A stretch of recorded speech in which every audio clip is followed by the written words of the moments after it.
Dans les années 1950, dans le sud des États-Unis, une époque marquée par la ségrégation raciale, la sévérité des lois Jim Crow, et une justice profondément biaisée, une femme noire nommée Adele Johnson se retrouve soudainement plongée dans un scandale judiciaire qui secoue la petite communauté. Veuve et mère de 2 enfants, Adele est une femme douce et résiliente, connue pour son courage et sa discrétion. Elle travaille dur pour offrir à ses enfants, Samuel et Grace, une vie digne malgré les obstacles qu'elle rencontre au quotidien. Son mari, Robert Johnson, un vétéran de guerre respecté et aimé pour sa générosité, est décédé quelques années plus tôt dans un tragique accident de voiture, laissant Adele seule pour élever leurs enfants dans une modeste maison en bordure de la ville, entourée de champs. La perte de Robert aurait pu briser Adele, mais elle puise dans son amour pour sa famille, sa foi et sa force intérieure pour affronter les épreuves. Chaque matin, elle se lève à l'aube pour aller travailler chez les propriétaires terriens blancs de la région, effectuant des tâches ménagères éreintantes pour subvenir aux besoins de ses enfants. Le soir, elle rentre épuisée mais déterminée, préparant des repas pour Samuel et Grace et veillant à ce qu'ils poursuivent leurs études, espérant leur offrir un avenir meilleur. Mais un jour, l'impensable se produit, le shérif du comté, figure redoutée pour son autorité impitoyable et ses positions ouvertement racistes, est retrouvé mort dans des circonstances mystérieuses. Son décès ébranle la petite ville, où l'ombre de son pouvoir planait depuis des années. La nouvelle, diffusée par les commérages et la curiosité des habitants, se répand comme une traînée de poudre, semant la panique et l'incertitude. Les rumeurs fusent, chacun spéculant sur l'identité du coupable, jusqu'à ce que le nom d'Adele commence à circuler parmi les conversations murmurées, les regards suspicieux et les accusations implicites. Le shérif, un homme dont même les figures d'autorité locale n'osaient contester les ordres, avait pour habitude d'abuser de son pouvoir en harcelant les familles noires, et celle d'Adele était sa cible préférée. L'autorité qu'il exerçait sur la ville ne s'arrêtait pas aux lois, il instaurait la terreur, manipulant les habitants pour qu'ils restent silencieux ou participent à ses persécutions sous peine de subir son courroux. Adele et ses enfants étaient les cibles fréquentes de ces abus de pouvoir, ils passaient régulièrement près de leur maison sous prétexte d'une surveillance nécessaire, trouvaient des prétextes pour les interroger et proféraient des menaces voilées, les accusant injustement de petites infractions imaginaires. À ses yeux, Adele représentait une menace simplement parce qu'elle avait la force de ne pas se plier aux humiliations qu'il infligeait. Les habitants de la ville, souvent témoins silencieux de ces scènes, se rappellent de plusieurs altercations publiques où le shérif s'était acharné sur elle sans raison valable. Lors de l'une de ces confrontations, il l'avait accusée devant une foule rassemblée de perturber l'ordre public, simplement parce qu'elle défendait calmement ses enfants contre des propos méprisants. Malgré la douleur et l'humiliation, Adele avait toujours répliqué avec dignité, refusant de se laisser écraser par l'injustice flagrante qu'elle subissait. Sa voix, calme et ferme, était devenue pour certains un symbole de courage, une résistance silencieuse dans un environnement où peu osaient affronter la toute-puissance du shérif. Cependant, la mort de cet homme influent et redouté change la donne dans cette petite communauté.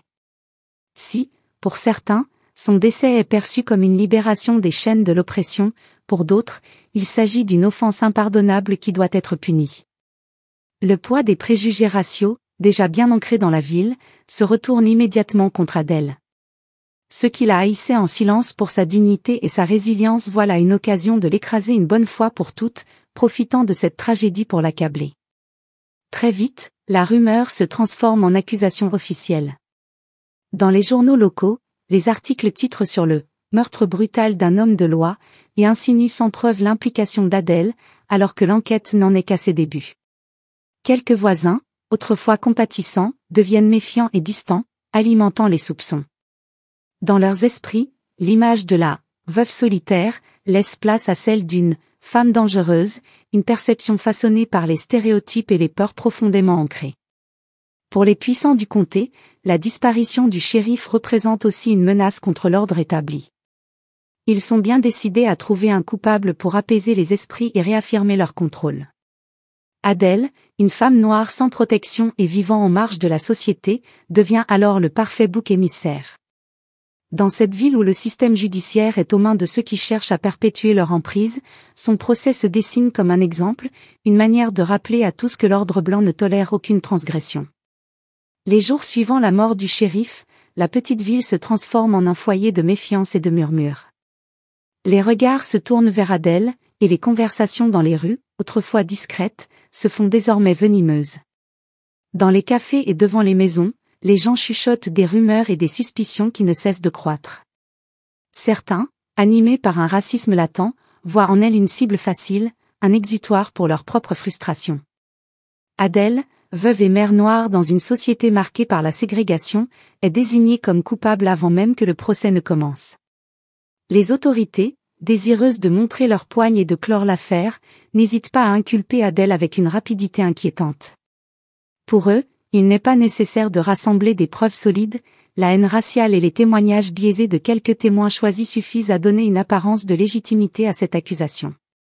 Les rares voix qui pourraient oser remettre en question cette parodie de justice se taisent, effrayées par les répercussions possibles. Dans cette petite ville où l'équité est un concept lointain, la peur de représailles et le poids des préjugés étouffent toute velléité de soutien. Lors du procès, la salle d'audience est comble, remplie de visages familiers mais hostiles. Aucun témoin ne prend la parole pour défendre Adèle, et ceux qui pourraient s'exprimer en sa faveur préfèrent rester silencieux, redoutant d'être eux-mêmes pris dans les filets de la justice locale. Les preuves présentées contre elle sont faibles, souvent anecdotiques ou manipulées, mais cela semble suffire pour nourrir la haine qui s'est installée dans les cœurs. Les tensions raciales exacerbées créent un climat suffocant, et dans ce tribunal, le simple fait qu'Adèle soit une femme noire face à des jurés blancs la place en position de coupable présumé. Le procureur, un homme dur et sans pitié, voit en cette affaire une occasion d'asseoir son autorité et de rappeler la suprématie d'un système profondément inégal. Avec une rhétorique glaciale, il décrit Adèle comme une femme, dangereuse et rusée, jouant sur les stéréotypes et la peur, façonnant le portrait d'une veuve noire, sans scrupules. Il insiste sur sa fourberie, présumée, peignant ses altercations passées avec le shérif comme des preuves de son caractère rebelle et assoiffé de vengeance. Il ne recule devant aucune insinuation, déformant des détails de sa vie pour les utiliser contre elle. Pour le procureur, cette affaire est bien plus qu'un simple procès, elle est l'opportunité de prouver sa loyauté envers un système qu'il défend farouchement, quitte à sacrifier une innocente. Malgré cette avalanche de diffamation, Adèle reste stoïque, affichant un calme qui contraste avec l'hostilité ambiante. Son regard reste droit, et sa posture, digne, dégage une force tranquille. Ses avocats, eux-mêmes dépassés par l'ampleur de l'affaire et la pression des autorités, lui conseillent de plaider coupable pour obtenir une sentence moins sévère. Il voit en cela une maigre chance de sauver sa vie face à la menace de la peine capitale. Mais Adèle, fidèle à ses valeurs et à la vérité, refuse. Elle sait qu'en cédant, elle renoncerait non seulement à sa propre dignité, mais trahirait aussi la mémoire de son mari et l'avenir de ses enfants. Sa décision de clamer son innocence, malgré le poids des accusations, est un acte de courage qui ébranle même ses défenseurs. Dans ce tribunal froid et impersonnel, Adèle est seule face à une justice déshumanisée. Elle sait que ce procès n'est qu'une mascarade, une démonstration de pouvoir déguisé en quête de vérité.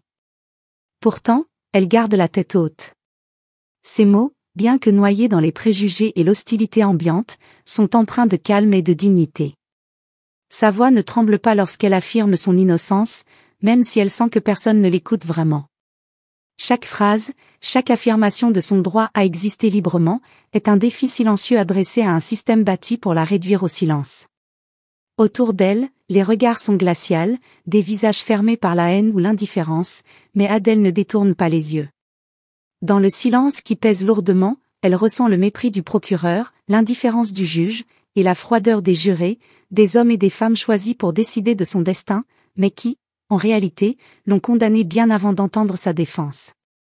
Le verdict tombe comme un coup de marteau, aussi implacable que prévisible, condamné à la chaise électrique, une sentence qui résonne dans la salle comme une affirmation de l'ordre racial et social que certains veulent préserver à tout prix. Le moment où le verdict est annoncé est un véritable coup de poing pour Adèle. Elle reste figée, le cœur lourd et l'esprit en tumulte. Les murmures de la salle se mêlent au battement de son cœur, chaque mot chuchoté semblant s'enrouler autour d'elle comme une chaîne. Les larmes lui montent aux yeux, mais elle les refoule avec détermination, consciente que toute démonstration d'émotion pourrait être perçue comme un signe de faiblesse. Elle refuse d'être réduite à l'image stéréotypée que le procureur a peinte d'elle, une femme, dangereuse, dont le visage et l'histoire sont utilisés pour alimenter la peur et le ressentiment. La salle d'audience, qui aurait dû être un lieu de justice, devient un théâtre de cruauté. Les visages familiers des spectateurs, ceux qui ont vu Adèle grandir et qui devraient la soutenir, sont maintenant marqués par l'angoisse ou la jubilation. Certains, horrifiés par la tournure des événements, souhaitent se lever pour témoigner en sa faveur, mais le poids des attentes sociales et de la peur du rejet les paralyse. Adèle perçoit leur lutte silencieuse et ressent leur douleur, mais elle sait aussi qu'elle ne peut compter que sur elle-même. Alors qu'elle est escortée hors de la salle, chaque pas qu'elle fait est chargé de la réalité de sa situation. La froideur du couloir et les chaînes qui se resserrent autour de ses poignets symbolisent l'oppression d'un système qui cherche à l'écraser. Elle entend les échos de son passé, les rires de ses enfants et les doux souvenirs de sa vie avant ce cauchemar. Mais il lui reste une flamme d'espoir. Dans son cœur, elle sait qu'il existe encore des alliés, des personnes prêtes à se battre pour la vérité, même si elle semble actuellement réduite au silence. Dans les jours qui suivent, Adèle s'enferme dans ses pensées, s'accrochant à la mémoire de ses enfants et à l'amour qui les unit. Dans la petite cellule glaciale où elle attend son heure, le bruit lointain des couloirs pénitentiaires lui rappelle l'imminence de son destin. Mais malgré l'angoisse qui la tenaille, elle trouve dans ses dernières forces la volonté d'écrire une lettre à ses enfants. Les mots lui viennent difficilement, chaque ligne étant une épreuve où elle tente de condenser tout ce qu'elle n'aura jamais l'occasion de leur dire. Elle lutte pour exprimer ses pensées dans un monde qui semble vouloir réduire son existence à l'oubli, où son cri de désespoir est étouffé par les murs de sa prison. Elle y raconte sa version de l'histoire, l'absurdité des accusations portées contre elle, et leur fait comprendre que, même face à l'injustice, elle n'a jamais cédé à la haine ni à la peur. À travers ces mots, elle espère leur transmettre un peu de sa force et de son courage, leur rappeler l'importance de rester debout, même lorsque le monde semble vouloir les écraser. Chaque mot devient un acte de résistance, une tentative de préserver sa voix et son héritage, de leur montrer qu'il est possible de lutter pour sa dignité, même dans les pires circonstances. Adèle écrit aussi des mots d'amour et de réconfort, s'excusant pour ce qu'ils auront à endurer à cause d'elle, bien qu'elle sache qu'elle est innocente. Les larmes lui montent aux yeux alors qu'elle évoque les sourires, les rires et les instants simples qui ont fait leur bonheur. Elle leur décrit les moments heureux qu'ils ont partagés, du parfum des repas familiaux aux histoires racontées avant le coucher, leur rappelle les valeurs que leur père et elle ont tenté de leur inculquer, et les exhorte à ne jamais oublier leur dignité, même dans l'adversité. Dans un élan de vulnérabilité, elle évoque également sa propre peur, mais insiste sur le fait que cette peur ne doit jamais les paralyser. Adèle leur confie son rêve de les voir un jour triompher des obstacles et des préjugés, de vivre dans un monde qui les reconnaîtrait pour ce qu'ils sont, et non pour ce que l'on présume d'eux. Elle espère qu'ils trouveront la force d'affronter les injustices avec la même dignité qu'elle a tenté de montrer, même dans les moments les plus sombres. Ces derniers mots sont empreints d'un espoir presque prophétique. Elle écrit, « La vérité finit toujours par émerger, même si elle doit traverser les épreuves les plus sombres. Je vous aime, et même si je ne suis plus là, mon amour vous accompagnera à chaque instant. Soyez forts, mes enfants. » C'est sa manière de leur offrir un dernier adieu, une étincelle de lumière dans un univers de ténèbres. Adèle scelle cette lettre avec un souffle de détermination, sachant qu'elle laisse derrière elle un héritage d'amour et de résilience. Elle plie soigneusement le papier, son cœur alourdi par la certitude qu'elle pourrait ne jamais les revoir. Dans sa cellule, elle regarde autour d'elle, observant les murs qui l'entourent, le béton froid et inhospitalier. Pourtant, au fond d'elle, elle sent qu'une partie de son âme s'élève au-delà de ses limites physiques. Elle rêve des jours futurs où ses enfants, armés de son amour, lutteront pour leur propre vérité. Adèle espère que cette lettre, même si elle n'atteint jamais ses enfants, sera un témoignage de son amour indéfectible et de sa foi en eux. Elle imagine la lumière du jour, la chaleur du soleil sur leur peau, et se projette dans un avenir où ils pourront vivre sans peur, sans préjugés. Alors qu'elle se prépare à ce qui pourrait être son dernier souffle, elle se promet de rester une voix pour les opprimés, une lumière pour ceux qui luttent dans l'obscurité. Silencieusement, elle prie pour que ses enfants ne portent pas le fardeau de cette condamnation infâme. Elle souhaite qu'ils se souviennent d'elle comme d'une mère forte et innocente, malgré tout. Adèle ferme les yeux un moment, s'imaginant au milieu de ses enfants, les entourant de son amour.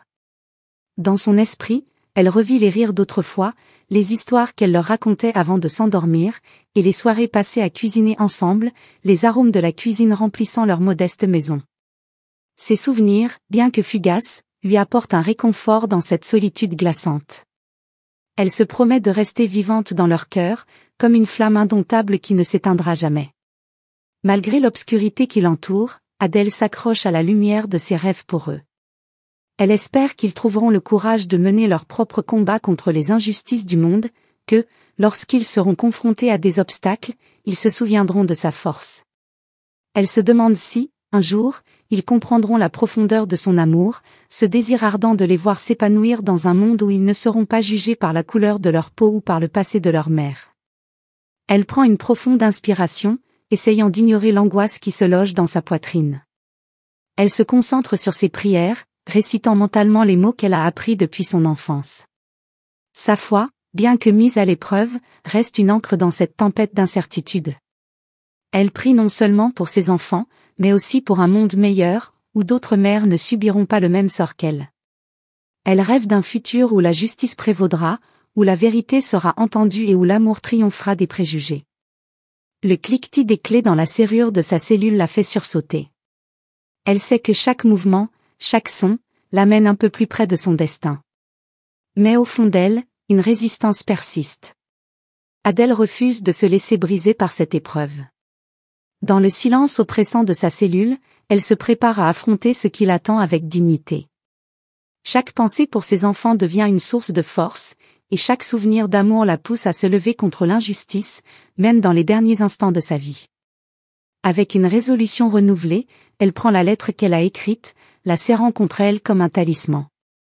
Dans ces mots, elle a encapsulé tout ce qu'elle souhaite transmettre, tout ce qu'elle aurait voulu leur dire en face. Elle espère que, quelle que soit l'issue, sa voix continuera à résonner à travers ces pages, que son amour et son espoir s'envoleront vers eux comme un doux murmure. Adèle est déterminée à laisser une empreinte, à prouver que, même dans la douleur, l'esprit d'une mère ne peut être emprisonné. Alors que les minutes s'égrènent, l'ambiance dans la prison est tendue, presque palpable. Les couloirs résonnent du bruit des pas des gardiens, mais au-delà de la routine quotidienne, un murmure d'inquiétude circule parmi eux. Certains gardiens, discrets mais émus, échangent des regards chargés de compassion, choqués par la découverte de la lettre anonyme qui a mis en lumière les doutes sur la culpabilité d'Adèle. Cette lettre, vibrante d'émotion, contient des témoignages de ceux qui ont croisé le chemin d'Adèle, des souvenirs de sa bonté et de sa force.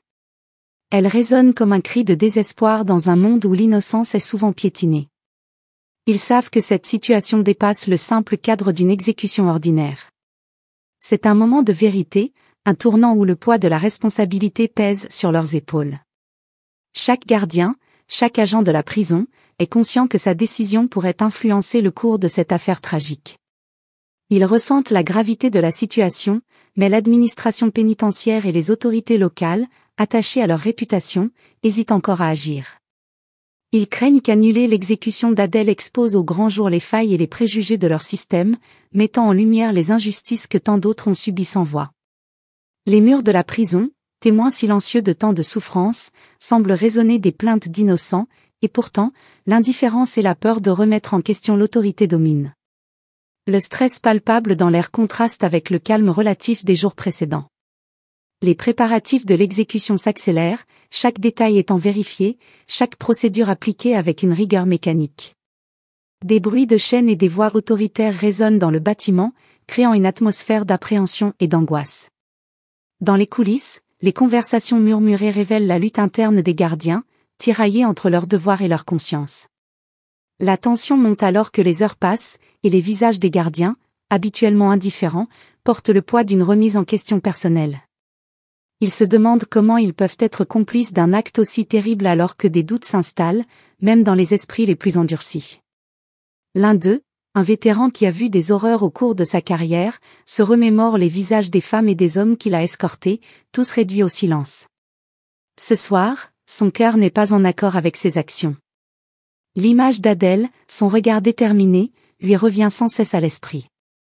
Il se rappelle d'un proverbe, appris dans sa jeunesse, sur la force d'une voix qui refuse de se taire, et il commence à comprendre la profondeur de la lutte d'Adèle.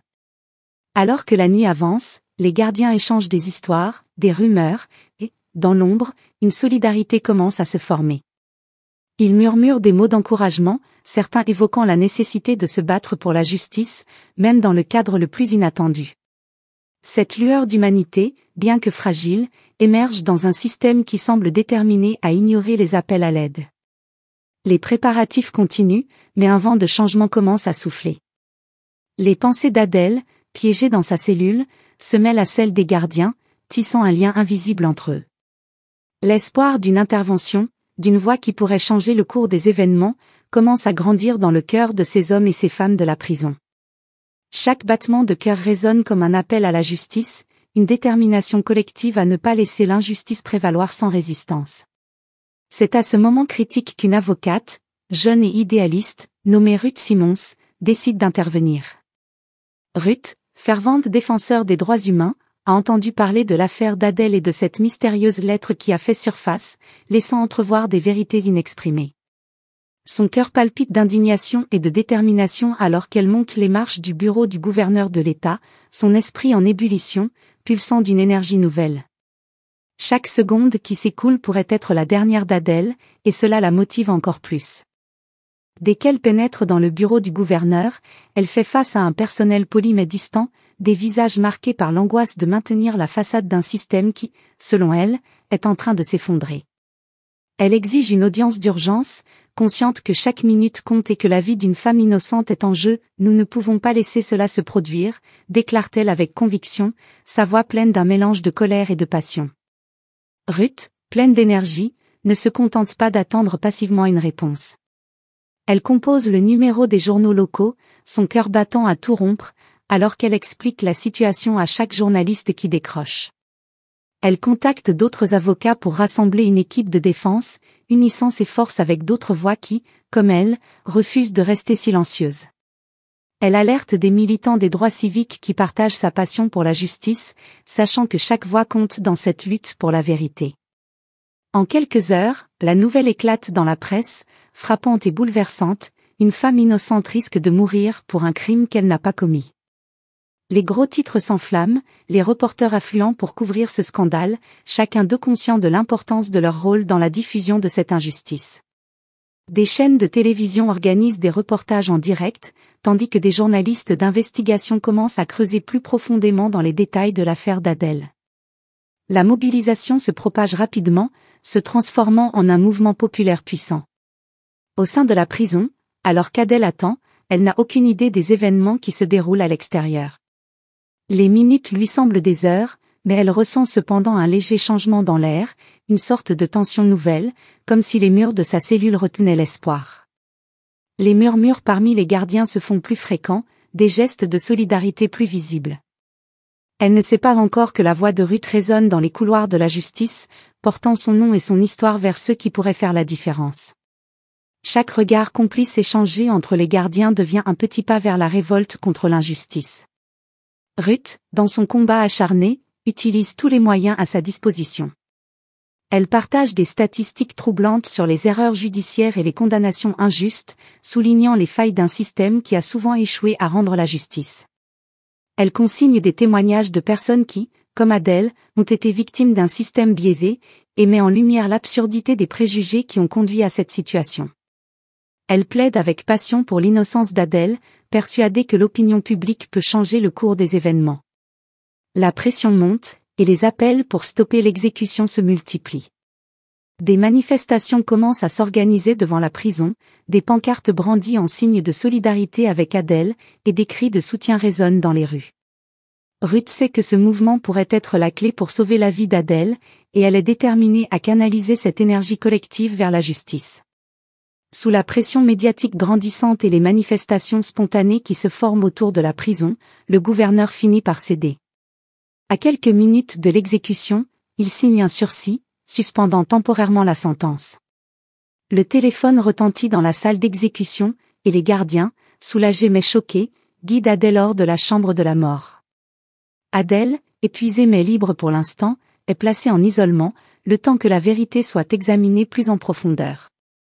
L'atmosphère de la prison est chargée d'un mélange d'espoir et d'anxiété.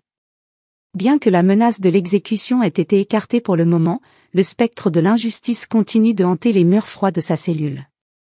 L'avocate Ruth Simmons, déterminée et inflexible, devient son soutien inébranlable. Elle s'engage à faire tout ce qui est en son pouvoir pour prouver l'innocence d'Adèle, consciente que le chemin à parcourir sera semé d'embûches. Avec l'aide d'avocats militants, Ruth mène une enquête parallèle, fouillant dans les moindres détails de l'affaire. Les premières heures passent lentement, mais chaque minute est précieuse. Ensemble, ils interrogent des témoins, explorent des documents et mettent à jour des preuves qui avaient été ignorées. Peu à peu, d'autres secrets sont révélés. Le shérif assassiné, autrefois respecté, possédait des biens et de l'argent inexplicables pour un fonctionnaire de sa position. Ce constat soulève des questions troublantes sur ses réelles activités et l'intégrité de son entourage. En creusant plus profondément, Ruth découvre que le shérif s'était attiré des ennemis au sein même de son entourage, des personnes frustrées par ses méthodes corrompues et son comportement arrogant. Les témoignages commencent à affluer, peignant un tableau d'un homme complexe, aux prises avec des conflits internes et des rivalités. À mesure que les pièces du puzzle s'assemblent, Ruth commence à soupçonner qu'un complot bien plus vaste se cache derrière la mort du shérif et l'accusation contre Adèle. Un soir, alors qu'elle parcourt les dossiers de l'enquête, Ruth tombe sur un document qui attire son attention, une série de communications secrètes entre le shérif et un certain individu, un proche qui semblait toujours être présent dans son cercle. Intriguée, elle plonge dans l'historique de ce personnage, découvrant qu'il avait tout à gagner de la mort du shérif. Les preuves s'accumulent, et la culpabilité de ce proche devient de plus en plus évidente. Ruth finit par découvrir que ce même individu, rongé par la culpabilité, avait rédigé la lettre anonyme qui avait sauvé Adèle de l'exécution. Dans cette lettre, il avouait indirectement ses propres crimes, ne pouvant supporter le poids de son secret. Ce confessionnel malheureux devient la clé qui pourrait enfin permettre à Adèle de prouver son innocence. Dans l'isolement de sa cellule, Adèle ne sait pas encore que la vérité commence à émerger lentement. Elle reçoit des nouvelles par l'intermédiaire de Ruth, qui lui transmet des messages d'encouragement et de détermination. Bien que la peur de l'injustice continue de la hanter, elle puise de la force dans l'engagement de Ruth et de son équipe. Quelques semaines plus tard, le tribunal annule la condamnation d'Adèle, et le verdict résonne comme une mélodie de liberté tant attendue. Elle est libérée sous les acclamations de ceux qui s'étaient battus pour sa liberté, un flot de visages familiers et inconnus, tous unis dans la joie de ce moment historique. Les cris de joie, les larmes de bonheur, et les slogans de solidarité résonnent dans l'air, tandis qu'Adèle sort des murs froids de la prison, une lumière d'espoir dans ses yeux. Pourtant, alors que la foule célèbre sa libération, Adèle ressent un mélange d'émotions. La liberté, bien que précieuse, est amère. Elle se demande comment reprendre une vie normale après avoir été si près de la mort, après avoir été dépouillée de son identité, de sa dignité et de son avenir. Les cicatrices de l'injustice qu'elle a subies sont encore fraîches, marquant son esprit et son cœur. Elle se sent comme une étrangère dans son propre monde, un monde qui a continué de tourner alors qu'elle était enfermée dans une cellule, perdue dans l'indifférence du système. Néanmoins, la voix de l'espoir chuchote en elle. Adèle prend une profonde inspiration et décide de ne pas se taire. Soutenue par Ruth et par de nombreuses associations qui l'ont entourée d'une solidarité inébranlable, elle se lance dans un nouveau combat. Adèle devient une figure emblématique de la lutte contre les injustices raciales, se transformant de victime en combattante. Elle parcourt les villes, animée par la volonté de partager son histoire et de donner une voix à ceux et celles que le système bâillonne. Dans chaque ville où elle se rend, Adèle parle avec passion et détermination. Elle raconte son parcours, les abus qu'elle a subis, mais aussi les espoirs qu'elle nourrit pour un avenir meilleur. Sa voix résonne comme un appel à l'action, incitant d'autres à se lever contre les injustices qui les touchent. Elle se rend compte qu'en partageant son histoire, elle crée un élan, un mouvement qui transcende les frontières et unifie les luttes. Ses paroles touchent des cœurs, éveillent des consciences, et encouragent d'autres à revendiquer leurs droits et à défendre leur dignité. Ses enfants, qu'elle retrouve enfin, la voient avec admiration. Ils observent leur mère, non seulement comme une survivante, mais comme une héroïne qui défie le statu quo. Grâce à elle, ils découvrent le pouvoir de la dignité et de la résilience. Adèle devient un modèle pour eux, une source d'inspiration qui leur enseigne la valeur de se battre pour ce qui est juste. Elle leur inculque l'importance de la justice sociale, de l'empathie et du courage. Ensemble, ils participent à des événements communautaires, partageant des moments de joie et de solidarité. Adèle fait découvrir à ses enfants le pouvoir de la communauté, l'importance de l'unité dans la lutte contre l'oppression. Ils assistent à des manifestations, rencontrent des leaders de droits civiques, et apprennent à utiliser leur voix pour faire entendre leurs préoccupations. Des années plus tard, le cas d'Adèle Johnson inspirera la création de nouvelles lois destinées à protéger les innocents de la peine capitale, mettant en lumière les failles d'un système judiciaire souvent défaillant.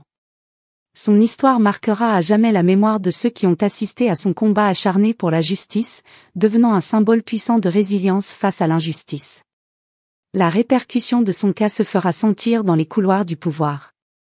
Les législateurs, influencés par la mobilisation populaire et les efforts acharnés d'Adèle et de ses alliés, commenceront à proposer des réformes qui renforceront les protections des droits des accusés.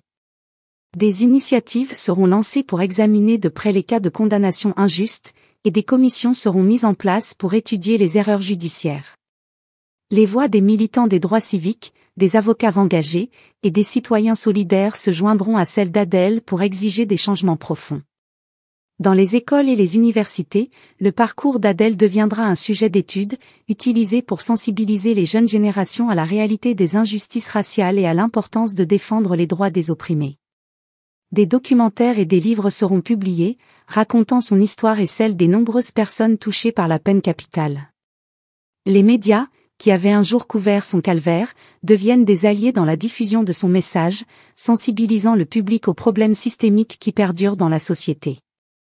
À travers des conférences, des ateliers et des campagnes de sensibilisation, Adèle continuera de s'impliquer dans des causes sociales, utilisant sa plateforme pour encourager d'autres à s'engager dans la lutte contre les injustices.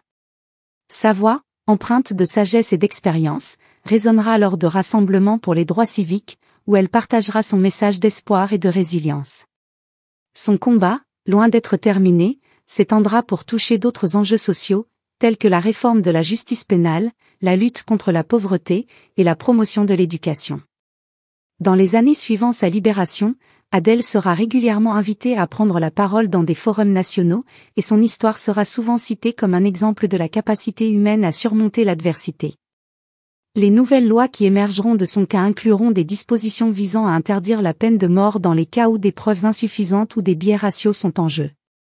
La mise en place de mécanismes de révision des condamnations et de protocoles plus stricts pour garantir des procès équitables deviendront des priorités. Finalement, la lutte d'Adèle Johnson aura non seulement conduit à des réformes juridiques, mais aussi à un changement culturel. La société commencera à reconnaître l'importance de l'empathie et de la compréhension dans le traitement des affaires judiciaires. Les discussions sur la justice et l'égalité deviendront plus fréquentes, et les voix de ceux qui ont longtemps été réduits au silence commenceront à s'élever. L'héritage d'Adèle se perpétuera à travers les générations, son nom devenant synonyme de lutte pour la justice. Des bourses d'études seront établies en son honneur, destinées à aider les jeunes avocats et les défenseurs des droits humains à poursuivre leur formation et leur engagement. Des statues et des mémoriaux seront érigés dans des espaces publics, rappelant à tous que la lutte pour la justice est un combat collectif, et que chacun peut jouer un rôle dans la création d'un monde plus équitable. Ainsi, l'histoire d'Adèle Johnson, née d'une injustice abominable, se transformera en un puissant mouvement en faveur des droits humains, unissant des personnes de tous horizons dans la quête d'une société où la justice et l'égalité ne seront plus de vains mots, mais des réalités vécues par tous.